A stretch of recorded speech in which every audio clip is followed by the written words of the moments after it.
قاسم و کاظم بیاین داخل.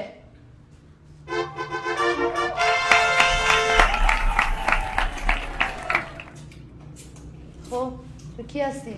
من دیوانه‌ام. تو کی هستی؟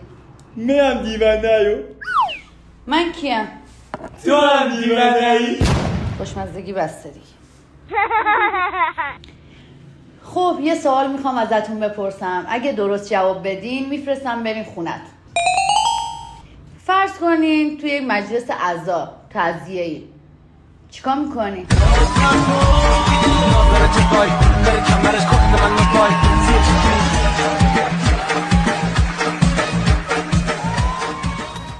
تو چرا نمیرقصی؟